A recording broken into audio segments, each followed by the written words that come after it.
But there's also some language and cultural issues. 그리고 또 좀 약간 네 언어적 그리고 문화적 이슈가 있을 수 있습니다. So in my book, I've actually written about the question you wrote about attachment and detachment and non-attachment. So I did a bit of a study on this. One of the major researchers in the study of attachment, her name was Mary Ainsworth, and she wrote some article somewhere that, you know, in studying attachment in the family, they could have used the word love, but it just would not have been scientific enough. So Mary Ainsworth라고 그 애착 관계에 대해서 연구한 학자, 그리고 저도 이것에 관해서 좀 공부를 하긴 했는데요. 그 가족 내에서 쓰는 이 애착은 사실은 사랑인데 이것은 우리가 과학적으로 무언가를 얘기하기에는 좀 부족합니다. Yeah. So a lot of translations of Sanskrit, Pali, and Tibetan will often talk about non-attachment. 사실 산스크리트나 그런 어떤 경전을 보면 보통 집착하지 않는 것에 대해서 얘기합니다. But if you read the tradition carefully and you look at the cultures carefully,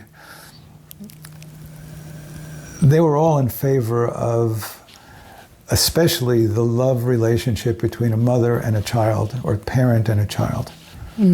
그리고 여러분들이 그 사랑에 관련된 그런 어떤 문헌들을 읽다 보면 그런 것들이 또 특별하게 부모와 자식 관계, 특히 부모가 어머니가 그 자식에게 주는 그런 사랑이라는 거를 발견하게 될 거예요. So caring love is a positive. 그래서 그런 식의 어떤 보살피는 사랑은 사실은 긍정적인 겁니다. What we will be teaching this weekend is caring love. So there's some of this is about translation terms.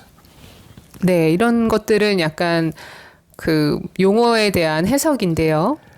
So I like to use the word clinging as a kind of translation in English for what it seems they're really talking about gets people into trouble from a Buddhist perspective. 그래서 우리가 보통 그 영어 표현으로 클링잉이라고 하는 거는 매달리다, 집착하다라는 용어가 있는데 불교적인 관점에서 이것은 약간 문제가 될 수도 있습니다. So there's a 4th century commentary on meditation in the Theravada tradition written by Buddhaghosa. 부다고사의 4세기경에 쓰여진 그 명상에 관련된 글을 보면 And he actually looks at the mind very, very carefully and defines every aspect of the mind very, very carefully. 부다고사는 우리 마음을 분석해서 그것의 모든 요소나 이런 것들을 굉장히 정밀하게 서술했습니다. And so it's a very powerful metaphor for how does Buddhaghosa identify clinging?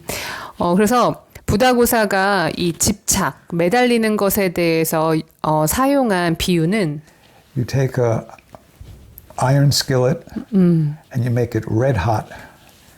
네, 그 새빨갛게 달구어진 그 철을 And then you put a piece of raw meat on it. 네, 그 철판 위에 생고기를 넣습니다. And the way it gets stuck.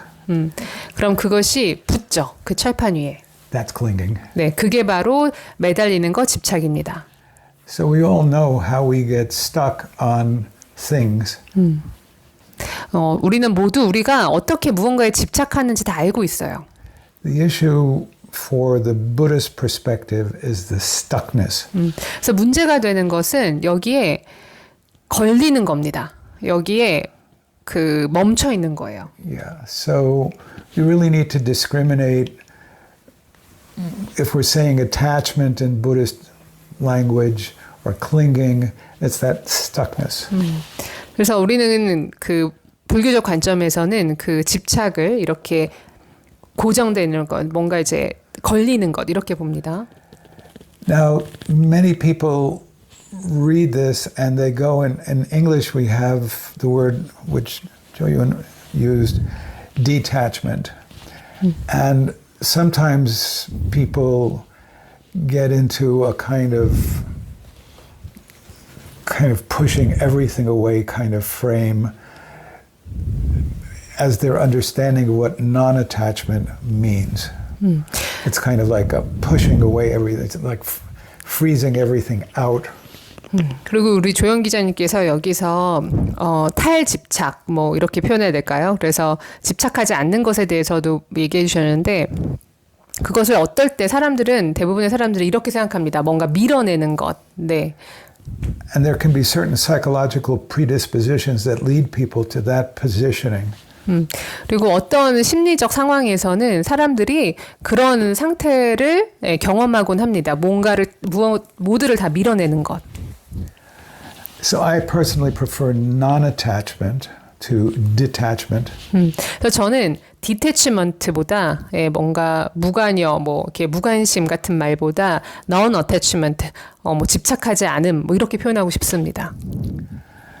So it's not that and looking at our teachers, look at someone like His Holiness the Dalai Lama, it's not like they're not engaged in life. 우리가 뭐 달라이 라마 존자님이나 이런 경우를 보면 그분들이 삶에 관여하지 않는 게 아니에요. But the best of them don't get stuck. 그래서 근데 그분들 같은 경우는 어떤 것에 걸려 넘어지지 않습니다. 어떤 것에 집착하지 않는 거죠. I mean, a little bit of a personal example. My mother lost family in World War II. 제 좀 개인적인 경험을 말씀드리면 your My mother lost family 저희 어머니께서 2차 대전 때 세계 2차 대전 때 가족 전체를 잃었습니다. And she was kind of stuck in a grief for her whole life. 그리고 어머니는 전 생애 동안 그 슬픔에 좀 매여 있었어요. But if we look at His Holiness the Dalai Lama, he lost his whole country and many people died. 근데 우리가 달라이 라마 존자님을 보면 그분은 나라 전체를 잃었고 또 많은 사람들이 죽었습니다. But he's famous for the way he can smile and laugh. 그런데 그분이 유명한 이유는 어떤 상황에서도 웃음을 잃지 않고 행복할 수 있는 능력 때문이죠. He's not attached to the suffering. 달라이 라마 존자님은 고통에 집착하지 He's not 않으셨습니다. stuck on it. 고통에 매여 있지 않으셨어요. So just one more piece of this very great question. 이 너무 좋은 질문에 대해서 조금만 더 부연하자면 You know, Buddhism emphasizes compassion and empathy. Psychology emphasizes self-care. 우리 불교가 자비심을 강조하고 자비심과 연민을 강조하고 심리학이 자기 케어를 It's great that you bring that up. 강조할 때 이렇게 얘기하셨는데 너무 이 표현 너무 좋습니다. From my own perspective, and many people are kind of observing this nowadays, but for example, we'll do exercises at Dawn Mountain. 네, 근데 저희가 그 던 마운틴에서 운동을 할 때 People are easier to offer love than to receive love. Sorry, actually, what was the previous sentence? Exercise. We do exercises at Dawn Mountain. Contemplative exercise. Okay. Not physical exercise. Okay. 네. Yeah. 네. We do contemplative exercises at Dawn Mountain. 네. 우리가 그 던 마운틴에서 사랑을 주고받는 그런 어떤 성찰적인 연습을 합니다. People are much more readily able to offer care than receive care. 그럴 때 사람들은 뭔가 보살핌을 받는 것에도 굉장히 열려 있고 그리고 보살핌을 주는 거에도 열려 있습니다. In general, psychologically, we see, just speaking in general, not of any specific practitioners, that people who've come from somewhat difficult circumstances often lean more towards being caregiving than being able to be care receivers.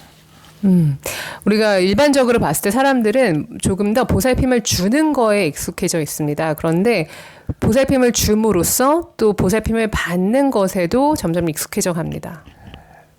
So sometimes in Buddhism we like to talk about near enemies and far enemies.